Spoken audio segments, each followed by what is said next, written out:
Known as the largest Bitcoin conference of the year, Bitcoin 2025 did not disappoint, with A-list speakers from the industry providing expert insights and poignant views to remind us why Bitcoin continues to grow in adoption and in market cap. In this video, we provide the best sound bites from the best speakers at the conference, from the likes of Michael Saylor, Max Kaiser, and perhaps the most anticipated session from the conference, a moving, iconic speech from Ross Ulbricht in his first public appearance since being released from prison after being pardoned by Donald Trump. Without further ado, here are the best clips from the conference. Well, yeah, I had sex with Satoshi, and we gave birth to the first coin, as it were. The Genesis block is the result of my semen impregnating the egg of Satoshi, and then Scottie Pippen was there. And Scottie Pippen looked on, and before he knew it, there was Michael Saylor, and he was staring at Scottie. And so it's like one of those medieval frescoes where the newlywed couple's having sex before the whole court. So the whole court of Bitcoin was there observing the copulation. But once you begin to save in Bitcoin, you change from, I need to spend this quick because situation is bad, to I have hope. And we've definitely seen that in El Salvador, across the spectrum, where people have gone to a saving mentality and they have hope. And when everyone says, all these professional economists, they're like, well, Bitcoin's risky, it's volatile. No, it's not. This is the Magnificent Seven's one-year volatility, and the orange one in the middle is Bitcoin. It's no more risky and volatile. Okay, I give it to you. It's a little bit more volatile than Apple, but it's far less volatile than Tesla. This is Bitcoin's volatility. So the pink and the green is Bitcoin's volatility. The orange is Bitcoin's price. Okay, so you can clearly see it took a toddler to be able to recognize this. As Bitcoin matures, its volatility goes down. And Bitcoin's volatility is at a point now where it's no more risky than a Tesla stock. I mean, Bitcoin's the best performing asset in human history. This is compound annual growth rate, okay? So what's the average annual return of Bitcoin? You wanna look at it on a one-year basis? They say, no, that's bias. It went up that last 1 year. Okay, fine, what you want? What do you want? 2 year, 3 year, 4 year, 5 year? What time frame do you wanna understand that Bitcoin is the solution to all 8 billion people's problem? Okay, but what about Bitcoin priced in oil, which is energy, right? You need oil to fly here, you need oil to drive, you need oil to charge your phone. Okay, Bitcoin's outperforming it. What about a median house? Outperforming it. What about stocks? Outperforming it. What about groceries? Outperforming it. What about gold? Outperforming it.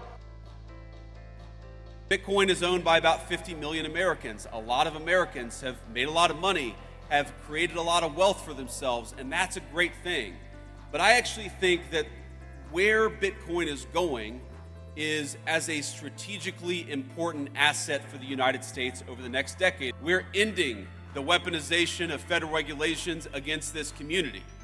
To put it simply, Operation Choke Point 2.0 is dead, and it's not coming back under the Trump administration.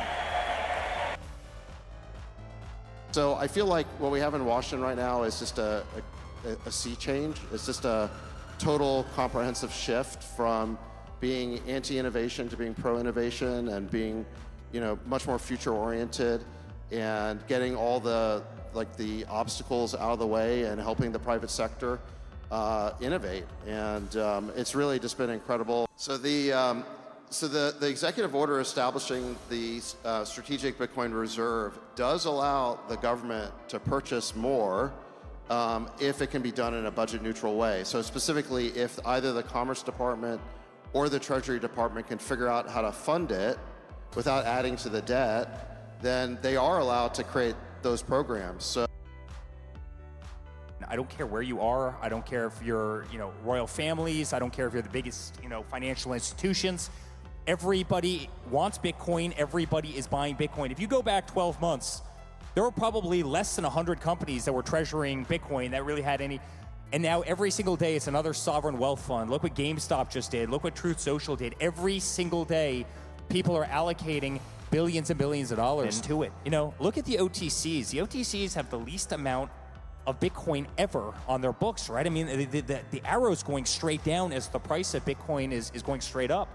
I've got a dear friend. He spoke on the stage before, Simon from Metaplan, and I asked him, what's the hardest problem? And he goes, honestly, we're running out of Bitcoin. It's hard to find on the exchanges. I mean, guys, everybody wants it. No one wants to get rid of it. Everybody wants it as a balance sheet item. You saw the announcement even today, TMTG, Truth Social, literally creating a Bitcoin treasury to the tune of $2.5 billion. That's a pretty big deal, right? I mean, you know, there's not a lot of people that have done something that big or shown that level of commitment. And you know, the fake news is going to fake. They're out there saying you're going to use the money for other things. No, we're saying this is what it's for. It's for literally Bitcoin. I think we're going to change with all of the support of the people in this room. You guys are on the leading edge of changing the financial markets. And with David Sachs speaking before that, you see people who know what they're actually talking about, creating the regulatory framework within government. I'm outside of government. I'm doing this stuff in the public markets and then the private sector. But guys that actually know what they're talking about, as opposed to the usual way of DC is, you know, you've just been there longer, so you get to make all these decisions even though you don't know what you're talking about. We're going to use Bitcoin and blockchain for our birth certificates. We're going to use Bitcoin to pay off fines and taxes. We're going to allow our young people to understand what it is to be part of this industry. Let's get rid of the Bitcoin license and allow us to have the free flow of Bitcoin in our city. But let's go further than that. We have financial instruments for all other bonds. You can have tax-exempt bonds and other bonds. It is time, for the first time in the history of this city, to have a financial instrument that is made for those who are holders of Bitcoin.